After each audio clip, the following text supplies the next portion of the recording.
નમસ્કાર વિદ્યાર્થી મિત્રો। યોગશીલ બહુલીકરણ પ્રક્રિયા એ પ્રારંભકની હાજરીમાં જ કરવામાં આવે છે અને આ પ્રારંભક વડે ત્રણ પ્રકારના મધ્યસ્થીઓ ઉત્પન્ન થઈ શકે છે, જેનો આધાર પ્રારંભકના પ્રકાર ઉપર રહેલો છે। જો મધ્યવર્તી તરીકે મુક્ત મૂલક ઉત્પન્ન થતો હોય તો તેવી પ્રક્રિયાને મુક્ત મૂલક પોલિમરાઇઝેશન, કેટાયન ઉત્પન્ન થતો હોય તો તેને કેટાયનિક પોલિમરાઇઝેશન અને એનાયન ઉત્પન્ન થતો હોય તો તેને એનાયનિક પોલિમરાઇઝેશન તરીકે ઓળખવામાં આવે છે। આ ત્રણેય પ્રક્રિયાઓ ત્રણ તબક્કામાં થતી હોય છે, જેમાં પ્રથમ તબક્કો સાંકળનો પ્રારંભ, બીજો તબક્કો સાંકળનું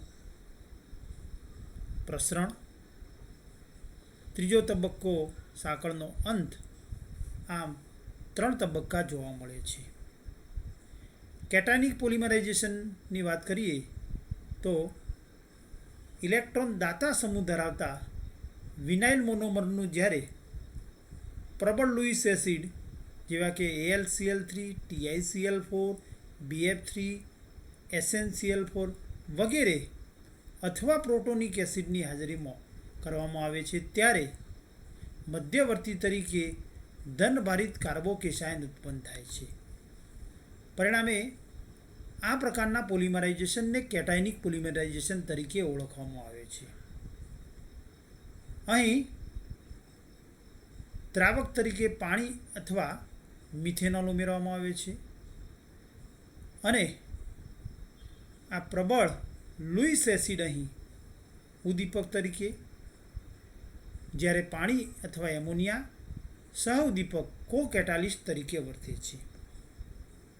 કેટાયનિક પોલિમરાઇઝેશન પ્રક્રિયાના ત્રણ તબક્કાઓ જોઈએ તો પ્રક્રિયાના પ્રથમ તબક્કામાં સાંકળના પ્રારંભમાં જો પ્રક્રિયા લૂઇસ એસિડની હાજરીમાં કરવામાં આવતી હોય અને તેમાં લૂઇસ એસિડ તરીકે BF3નો ઉપયોગ કરવામાં આવે તો લૂઇસ એસિડ BF3 અને પાણી અથવા મિથેનોલ, અહીં પાણી લીધેલું હોય તો BF3 અને પાણી વચ્ચેની પ્રક્રિયામાં BF3 લૂઇસ એસિડ હોવાથી તે પાણીના આયનીકરણથી ઉત્પન્ન થયેલા હાઇડ્રોક્સાઇડ આયન પાસેથી ઇલેક્ટ્રોન યુગ્મ મેળવે છે અને તેની સાથે જોડાય છે।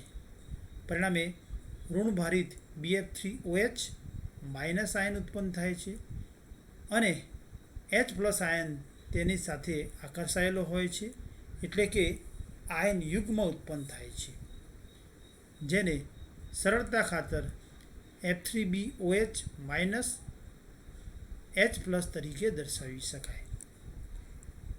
અહીં H+ એ પ્રક્રિયાના પ્રારંભક તરીકે વર્તે છે, જ્યારે F3BOH માઇનસ એ કાઉન્ટર આયન તરીકે વર્તે છે। આ આયન યુગ્મથી H+ આયન એ પ્રક્રિયાના પ્રારંભક તરીકે વર્તે છે અને આયન યુગ્મમાંથી આ H+ મોનોમર એકમના પાઈ ઇલેક્ટ્રોન ઉપર આક્રમણ કરે છે અને ધનભારિત કાર્બોકેશાયન ઉત્પન્ન કરે છે। અહીં મોનોમર વિનાઇલ મોનોમર કે જેમાં X એ ઇલેક્ટ્રોન દાતા સમૂહ છે અને આવા ઇલેક્ટ્રોન દાતા સમૂહ ઇલેક્ટ્રોન યુગ્મનું દાન કરતા હોવાથી પાઈ ઇલેક્ટ્રોનનું સ્થાનાંતર તેની નજીકના કાર્બન ઉપર થાય છે। પરિણામે અહીં ઋણભાર આવે છે અને આ ઋણભારિત કાર્બન આયન યુગ્મમાંથી પ્રોટોન મેળવે છે અને પરિણામે CH3C આ કાર્બન ઉપર ધનવીજભાર ઉત્પન્ન થશે, કારણ કે પાઈ ઇલેક્ટ્રોન યુગ્મ નજીકના કાર્બન તરફ ખસે છે। પરિણામે CH3CH+X કાર્બોકેશાયન ઉત્પન્ન થાય છે અને તેની સાથે ઋણભારિત આયન જોડાયેલો રહે છે અને તે સાંકળ પ્રક્રિયાનો અંત ના આવે ત્યાં સુધી વિકાસ પામતી એટલે કે વૃદ્ધિ પામતી સાંકળ સાથે રહે છે। પ્રક્રિયાના બીજા તબક્કામાં એટલે કે સાંકળનું પ્રસરણ થાય છે તેમાં આ પ્રક્રિયાના પ્રથમ તબક્કામાં ઉત્પન્ન થયેલ કેટાયનના સક્રિય છેડે એટલે કે ધન ભારિત છેડે નવો મોનોમર ઉમેરાતો જાય છે અને વીજભાર નવા ઉમેરાયેલ મોનોમર ઉપર સ્થાનાંતરિત થાય છે. આમ સતત નવા મોનોમર ઉમેરાતા જાય છે અને સાંકળની વૃદ્ધિ થાય છે. પ્રથમ તબક્કામાં ઉત્પન્ન થયેલો કેટાયન એ બીજા મોનોમર ઇલેક્ટ્રોન દાતા સમૂહ હોવાથી ઋણભાર પાઈ ઇલેક્ટ્રોન સ્થાનાંતર થઈ CH2 પર જશે. CH2 પર ઇલેક્ટ્રોન યુગ્મ એટલે હોવાથી કેટાયનનો ધનભારિત કાર્બન CH2 સાથે જોડાય છે. પરિણામે CH3 CHX CH2 CH plus એટલે કે ઇલેક્ટ્રોન દાતા સમૂહ ધરાવતો કાર્બન ધનભારિત બને છે અને તેની સાથે ઋણભારિત આયન જોડાયેલો રહે છે. આમ સાંકળનું પ્રસરણ થાય છે.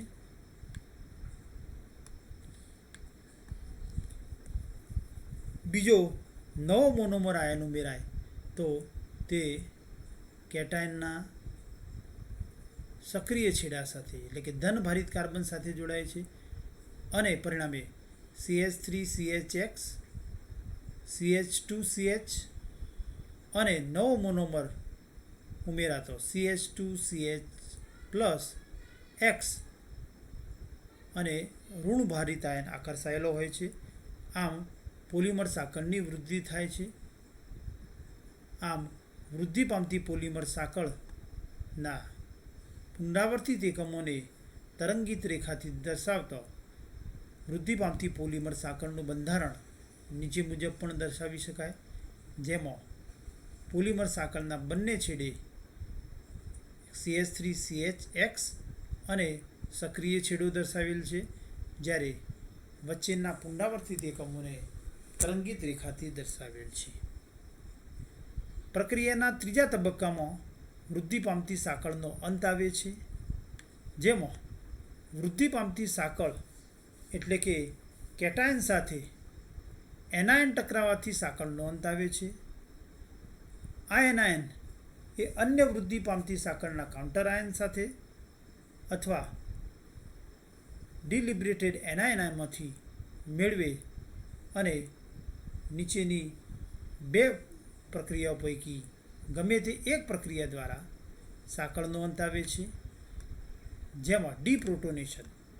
તો વૃદ્ધિ પામતી પોલિમર સાંકળ એટલે કે ધનભારિત કેટાયન વડે બીજી વૃદ્ધિ પામતી પોલિમર સાંકળના કાઉન્ટર આયન વડે પ્રોટોનનું દાન થવાથી વૃદ્ધિ પામતી સાંકળના છેડે દ્વિબંધ રચાવાથી વૃદ્ધિ પામતી સાંકળનો અંત આવે છે. આમ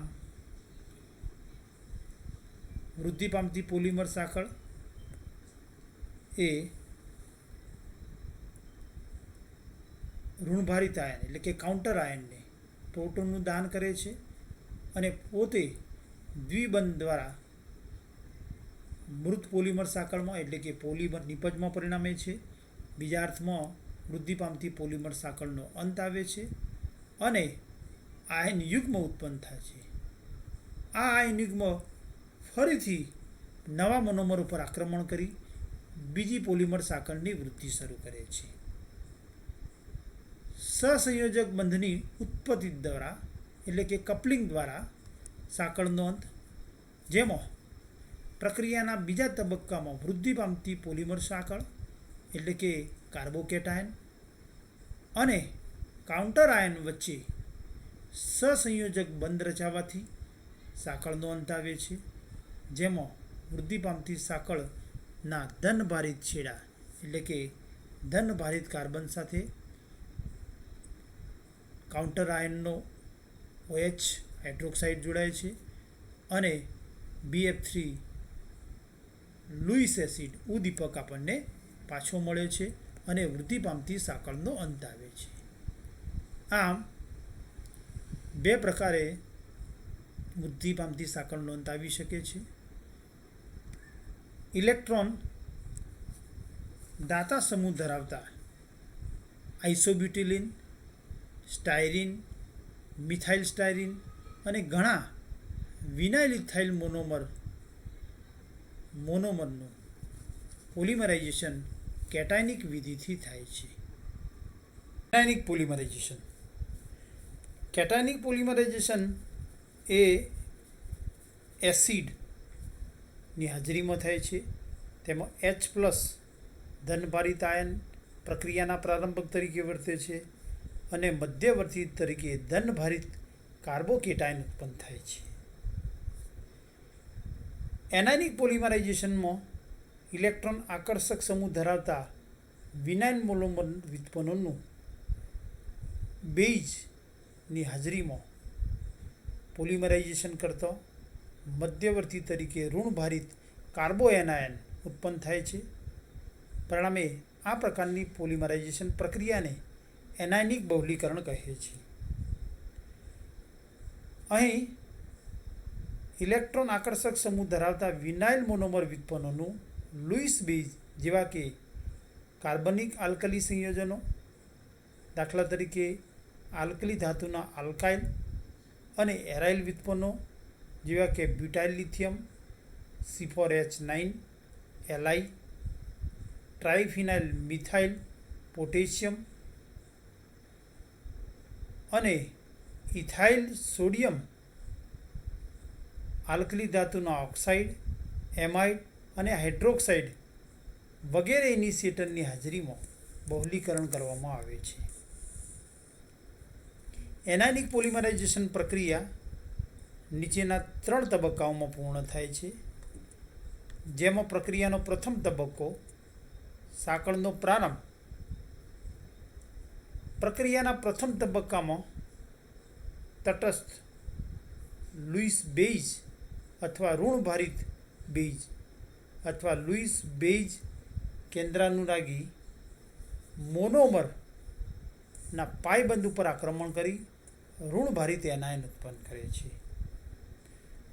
દાખલા તરીકે બેઝ તરીકે પોટેશિયમ એમાઇડ કે સોડિયમ એમાઇડ લીધેલો હોય તો તેમાંથી લુઈસ બેઝ એમાઇડ અને પોટેશિયમ ઉત્પન્ન થાય છે. સોડિયમ એમાઇડ લીધેલો હોય તો Na+ અને NH2- લુઈસ બેઝ ઉત્પન્ન થાય છે. આ લુઈસ બેઝ એ પ્રક્રિયાના પ્રારંભક તરીકે વર્તે છે અને ઇલેક્ટ્રોન આકર્ષક સમૂહ ધરાવતા મોનોમરના પાયબંધ ઉપર આક્રમણ કરે છે.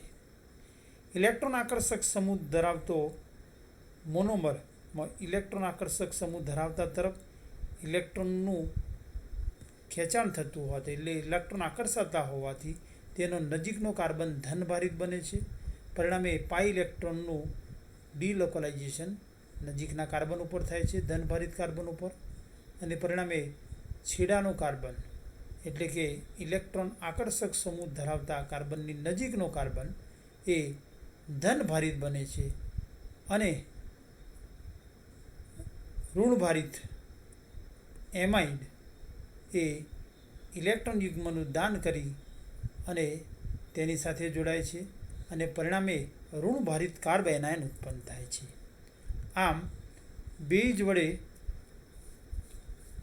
મોનોમરના પાયબંધ ઉપર આક્રમણ દ્વારા ઋણભારિત કાર્બએનાયન ઉત્પન્ન થાય છે અને સાંકળ પ્રક્રિયાનો પ્રારંભ થાય છે.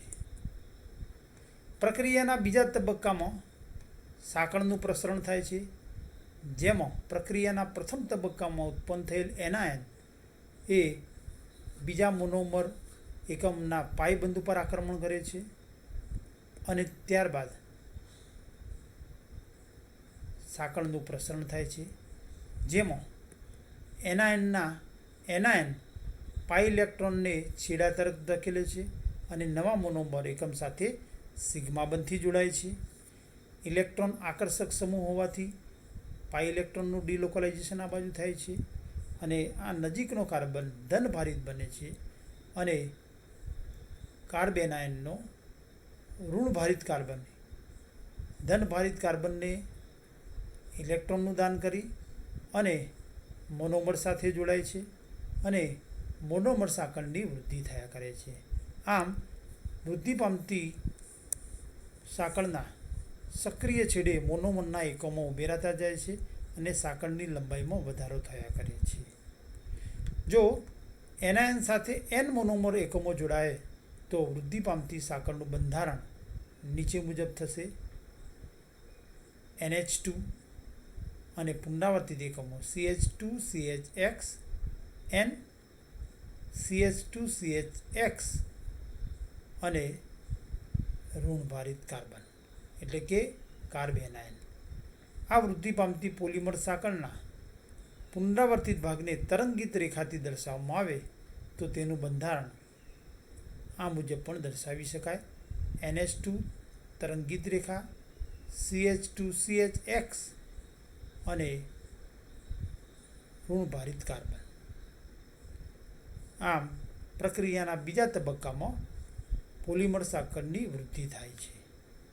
પ્રક્રિયાના ત્રીજા તબક્કામાં સાંકળનો અંત આવે છે, જેમાં વૃદ્ધિ પામતી સાંકળ એ તેમાંના પ્રોટીક દ્રાવકો એમોનિયા કે H2O પ્રોટોન મેળવે છે અને સાંકળની વૃદ્ધિનો અંત આવે છે અને પોલિમર નિપજ પ્રાપ્ત થાય છે. પરંતુ દ્રાવકમાંથી પ્રોટોન મેળવતો બેઝ ઉત્પન્ન થાય છે અને ઉત્પન્ન થયેલો બેઝ બીજા મોનોમર એકમો પર આક્રમણ કરી નવી પોલિમર સાંકળની વૃદ્ધિ શરૂ કરે છે. અહીં વૃદ્ધિ પામતી સાંકળના સક્રિય છેડા સાથે એનો ઋણભારિત કાર્બન એ દ્રાવકમાંથી પ્રોટોન H+ મેળવે છે અને સાંકળની વૃદ્ધિ અટકાવે છે અને પરિણામે ઋણભારિત બેઝ ઉત્પન્ન થાય છે, જે નવી પોલિમર સાંકળની વૃદ્ધિ શરૂ કરે છે. એનાયનિક પોલિમરાઇઝેશનનું એક ઉદાહરણ લઈએ તો સ્ટાયરીનનું પોલિમરાઇઝેશન સોડિયમ એમાઇડ બેઝની હાજરીમાં કરવામાં આવે ત્યારે એનાયનિક ક્રિયાવિધિથી થાય છે. તેમાં સોડિયમ એમાઇડના આયોનાઇઝેશન દ્વારા ઉત્પન્ન થયેલ એમાઇડ આયન એ મોનોમરના પાય બંધ ઉપર આક્રમણ કરે છે અને પાય બંધ ઉપર આક્રમણ કરી ઋણભારિત કાર્બેનાયન ઉત્પન્ન કરે છે અને તે ફિનાઇલ સમૂહ ધરાવતા કાર્બનની નજીકના કાર્બન ઉપર જોડાય છે અને આ રીતે કાર્બેનાયન ઉત્પન્ન થાય છે. ફિનાઇલ સમૂહ ઇલેક્ટ્રોન દાતા સમૂહ હોવાથી પાઈ ઇલેક્ટ્રોનનું ઇલેક્ટ્રોન યુગ્મ એ ફિનાઇલ સમૂહ ધરાવતા કાર્બન ઉપર ડિલોકલાઇઝ થાય છે અને પરિણામે નજીકનો કાર્બન ધનભારિત બને છે અને આ ધનભારિત કાર્બન સાથે એમાઇન એ પોતાનું ઇલેક્ટ્રોન યુગ્મ આપી અને ઋણભારિત કાર્બેનાયન ઉત્પન્ન કરે છે. આમ સોડિયમ એમાઇડમાંથી ઉત્પન્ન થયેલ એમાઇડ વડે ઋણભારિત કાર્બેનાયનની ઉત્પત્તિ થાય છે. પ્રક્રિયાના બીજા તબક્કામાં ઉત્પન્ન થયેલ ઋણભારિત કાર્બેનાયનના બીજા છેડે સ્ટાયરીન મોનોમરના એકમો ઉમેરાતા જાય છે. આ વૃદ્ધિ પોલિમર સાંકળની વૃદ્ધિ થાય છે. જમણી બાજુ સાંકળનો એક છેડો દર્શાવેલ છે, જેમાં ઋણભારિત સક્રિય છેડો દર્શાવેલ છે. ડાબી બાજુએ રેસ્ટ ઓફ ચેન એટલે કે બીજા અનેક પુનરાવર્તિત એકમો જોડાયેલ હોય છે. આમ પ્રક્રિયાના પ્રારંભમાં ઉત્પન્ન થયેલ ઋણભારિત એનાયન એ બીજા મોનોમર એકમો સાથે જોડાઈ અને સાંકળની વૃદ્ધિ કરે છે. પ્રક્રિયાના છેલ્લા તબક્કામાં વૃદ્ધિ પામતી પોલિમર સાંકળ એ દ્રાવક એમોનિયામાંથી પ્રોટોન મેળવી વૃદ્ધિ પામતી સાંકળનો અંત લાવે છે અને સાથે ઋણભારિત એમાઇડ ઉત્પન્ન થાય છે, જે નવા સ્ટાયરીન મોનોમર ઉપર આક્રમણ કરી નવી પોલિમર સાંકળની વૃદ્ધિ શરૂ કરે છે. ઇલેક્ટ્રોન આકર્ષક સમૂહ ધરાવતા વિનાઇલ મોનોમરનું પોલિમરાઇઝેશન એનાયનિક ક્રિયાવિધિથી થાય છે, જેમાં એક્સ એટલે કે ઇલેક્ટ્રોન આકર્ષક સમૂહ તરીકે સાયનો, એસિડ, એસ્ટર વગેરેનો સમાવેશ થાય છે અને પરિણામે આવા સમૂહ ધરાવતા મોનોમર એકમોનું પોલિમરાઇઝેશન એનાયનિક ક્રિયાવિધિથી થાય છે. દાખલા તરીકે styrene, butadiene, methyl methacrylate, acrylonitrile, caprolactam, ethylene oxide વગેરેનું પોલિમરાઇઝેશન એનાયનિક ક્રિયાવિધિથી થાય છે. Thank you for watching.